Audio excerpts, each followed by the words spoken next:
topic with a bit of history of evolution, so you can just sit back and relax and enjoy. It's going to be like a storytelling.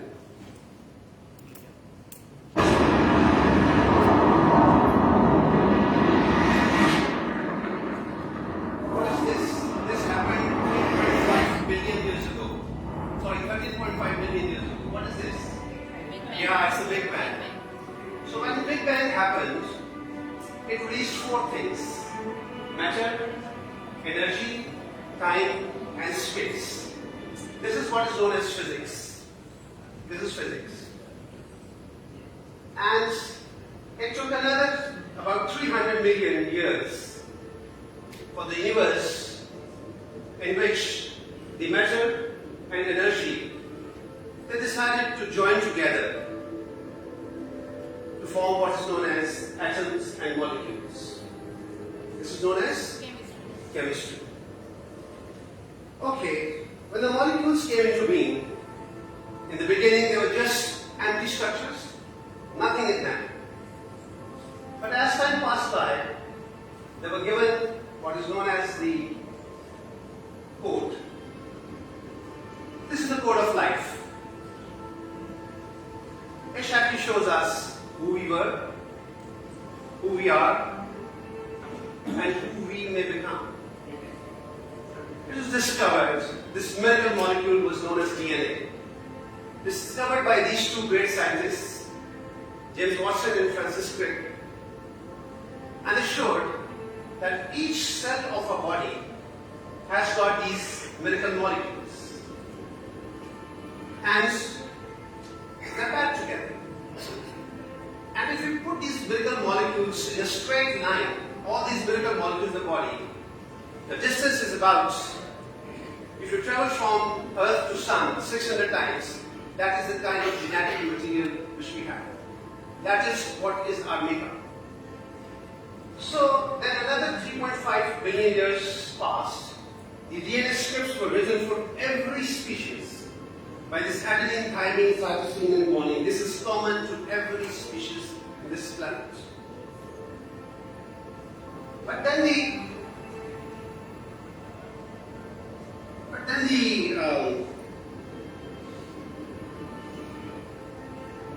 atoms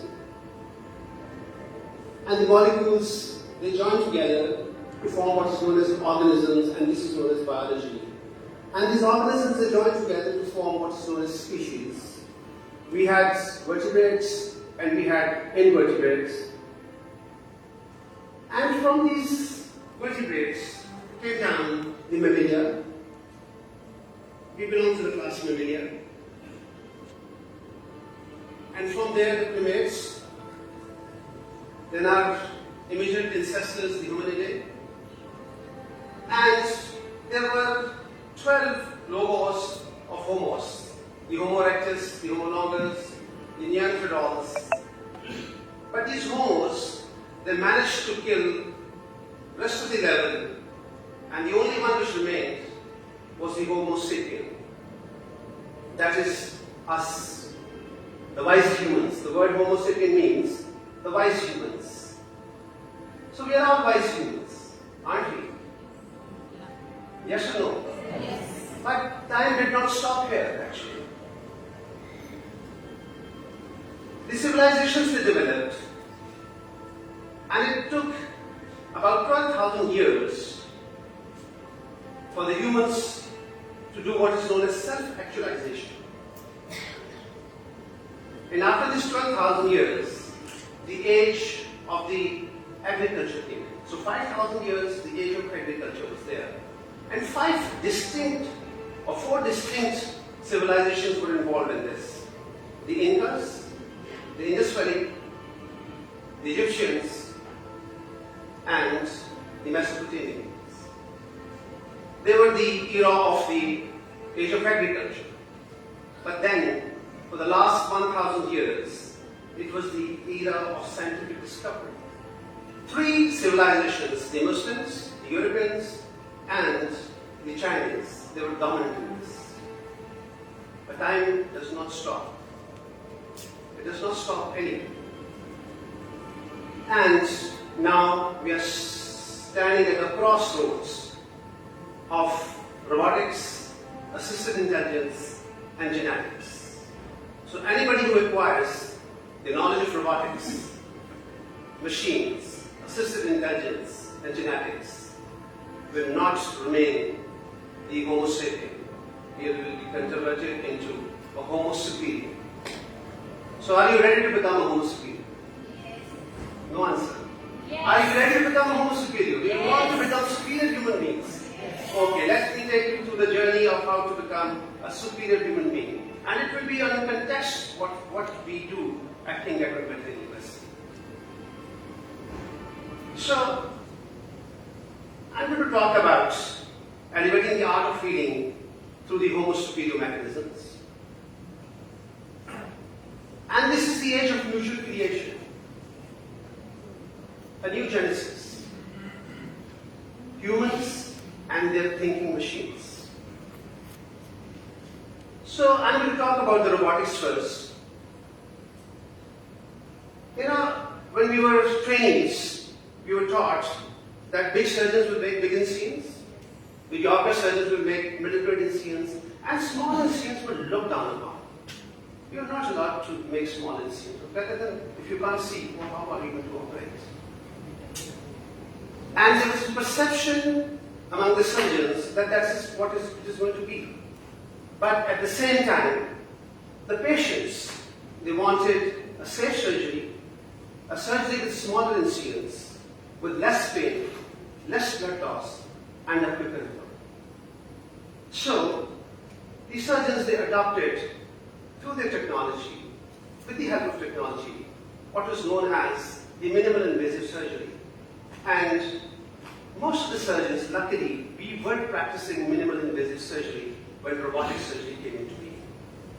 So the era of robotic surgery started. For the same very reasons that why laparoscopic surgery was started. Smaller incisions, quicker recovery, less blood loss, less pain, and quickly, back to work. So that is why this robotic surgery was started. And there was a very specific biological, metabolic, and inflammatory reason that why was robotic surgery superior to other forms of minimal invasive surgery. Whenever there is an injury to the body, and surgery is also kind of an injury which is inflicted into the human body, two kinds of responses are generated, an inflammatory response and a metabolic response. And as you can see from this graph, the inflammatory response generated by robotic surgery is the minimal, and the metabolic response generated by the body is minimal, almost negative, no lactate production in robotic surgery. So that is the reason why there was a quicker recovery. But the actual reason for adopting this machine-like robotic surgery by the humans was because of three particular reasons. One, what is known as better stereoscopic view, which means a depth perception, better kinematics, and better ergonomics. I'll explain them one by one. You know that our eyeballs, they're not fixed into our eye sockets at exactly the same distance. There's a fraction of a distance of the distance. When my right eye sees an object over here and my left eye sees an object over there, this image is digitally subtracted in my occipital area of the brain, and we get the depth perception. So robotic surgery provides you with the maximum amount of depth perception which the human eye cannot actually perceive. That is the most distinct advantage. You can see things which is not seen by human naked eye or with binoculars. It is basically a great depth perception. And second is better kinematics. Kinematics means my ability of converting the long range of my movements into small range of movements at my wrist. When I operate with a rigid instrument, I need some distinct movements at my shoulder and the elbow joint. The abduction, the adduction, the flexion, extension, and the rotatory movements, and then flexion and extension at the elbow, pronation and supination at the wrist joint, and then few other movements at the wrist. So 7 distinct movements.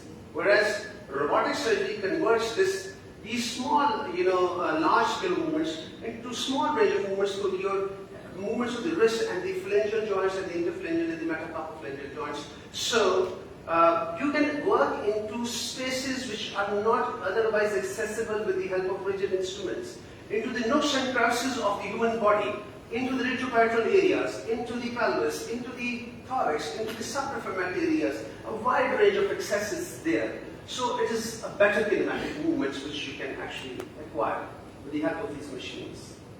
And the third is what is known as better ergonomics. So this is the endowrist. You can see that this instrument can move inside the human body at 360 degrees rotation and can get reversed back at 720. So you can imagine the range of movements which a surgeon has at his or her disposal to actually go ahead and perform these movements. And then excellent ergonomics, which means that you're sitting on a chair, your hands are rested on a console, and you're making more very delicate movements, so you don't get tired. You don't have to go into longer surgeries, 8-9 surgeries and get tired. You can have those longer surgeries, but you're sitting comfortably, have a cup of coffee, and you can operate, and you don't get to need to all those, aseptic measures. You can just sit outside the operation theatre and do the operation. So that is excellent ergonomics. I'll just explain you what is excellent ergonomics. You can see that the patient is at a distance from you. You're sitting on the console along with your co-surgeon, and you can see that I am just working on the console like a joystick, like you're having a PlayStation in your hand. And those delicate small movements reflect into a larger movement by the robotic arms which are fixed onto the patient, and you are operating on the screen with these very delicate movements, sitting very comfortably. And I see one more robotic surgeon sitting in the hall, Professor Varis, who is a co-partner with me for all these kinds of surgeries. So I just try to explain that when you're working deep into the pelvis, where otherwise accessibility is very, very limited, and you cannot do a very great surgery regarding cancer surgeries. Now this is, if you can see it on the screen, can I have a pointer please? If you can see the screen, I am working into the pelvis, deep into the pelvis, with these robotic arms, and the rectum has been lifted up. I am just working near the sacral promontory, and you can see that each and every small blood vessel is actually visible to you, each and every nerve.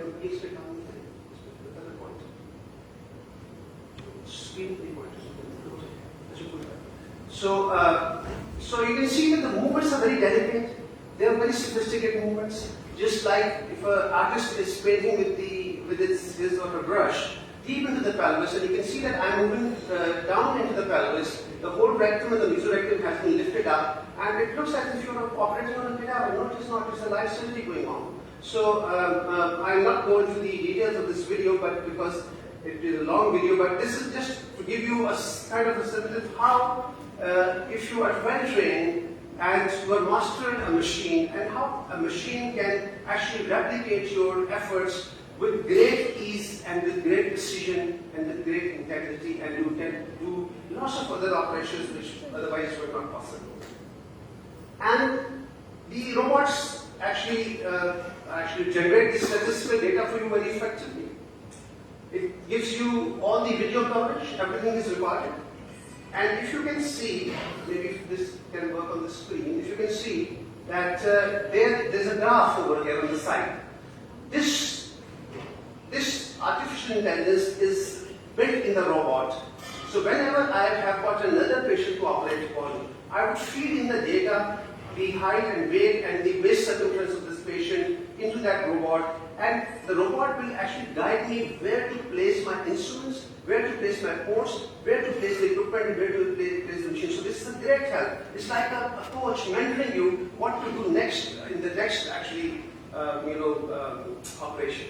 So it gives you, if you see these bars, each bar represents one operation, and each bar, if you click on each bar, you'll find that it will give you complete statistics that what was your operation time, how much was the arm clash, what kind of instruments we're using. So this data is completely generated by the robot, and this robot, if you see this on the screen, this robot actually keeps on, there's a camera fitted. If you see the initial slides, it was recommended, but it kept on coaching me, telling me, sorry, So it keeps on coaching me what to do next and how to actually improve myself. A continuous coach and a mentor who keeps on teaching you what to actually do next. So it gives you a complete mapping of your procedures. Each line represents, the scribbled lines represent one procedure, and it tells you that where I was about in the early stages of my career in robotics and where I am now. But this is not possible if you do not understand the assisted intelligence. I would not call it as artificial intelligence, it is assisted intelligence. And as I remarked earlier in the morning, that AI is not going to replace human beings.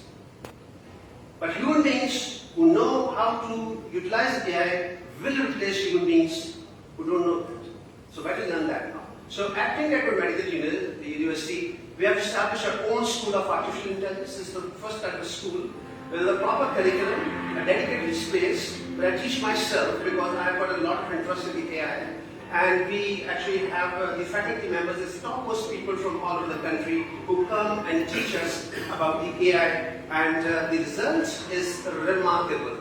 The students of King Edward Medical University, they have produced their own apps. They have helped us in actually making apps for the AI robots for students, the virtual assistants in the hospitals, the AI bots in data management and diagnostics, assistants in robotic surgeries, and the King Edward has given the government of Punjab the regional medicine demand forecasting, that what kind of medicine and which kind of medicine. This is prepared by a force of students, taken up by the government of Punjab.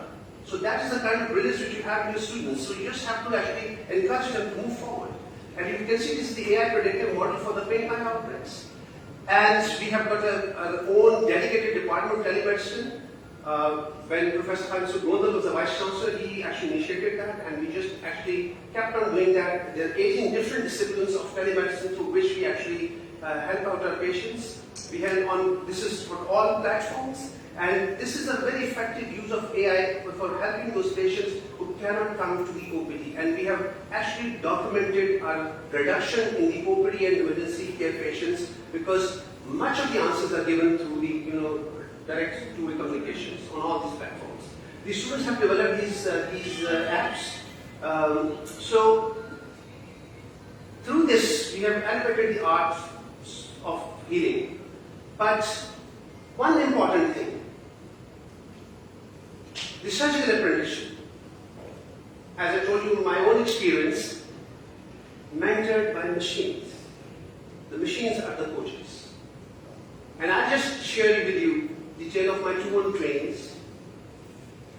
This is Professor Varis and me actually, doing our initial procedures. But then we developed our own systems. And then actually we had these two trainees. Both of them, I'll not name them, both of them, they were trained for 2 years. And, we actually plotted their movements because the camera, when they're moving their movements, each and every movement is recorded. And you can see that the range of, talking about the wrist of the kinematics, the range of wrist movements after 1 year, you can see that training number 1 was not in a good range, he was way up and down, but training number 2 was performing very well. After 2 years, the training number 2 is still better than the training number 1, but training number 1 is getting better. And this is how we do it. With the help of the University of Engineering Technology, there's a system of mapping the body postures, the comfort level, the hand finger movements, and the task fatigues. And this person who's sitting on the back is Professor Hamad, who's a professor of robotics at the Engineering University, University of Engineering Technology. They place sensors on our forearms, and all those movements are recorded, our fatigability and everything is measured. And then we actually kept on making those drafts. And if you can see that, once again we compare training number 1 and training number 2. The training number 2 is still better in ergonomics, is better in the depth perception analysis.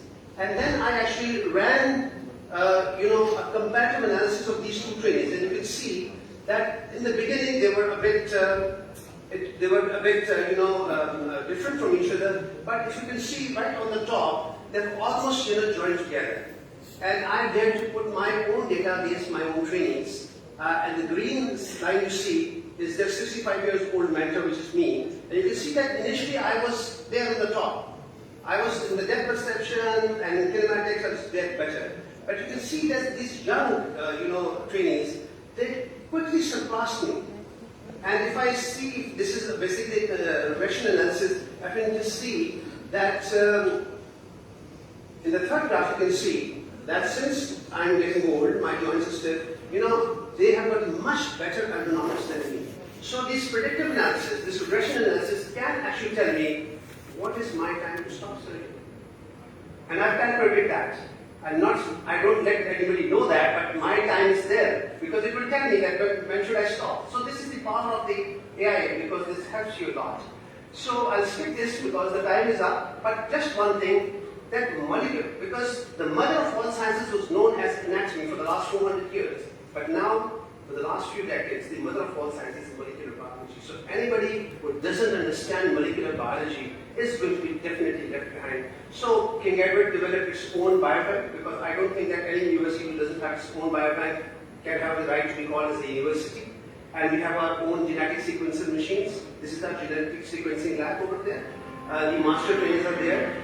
And it is our duty to make our young scientists aware of what is actually. So these are King Edwardians, genome scientists who are working on these models, and they are quite active. They take a lot of interest.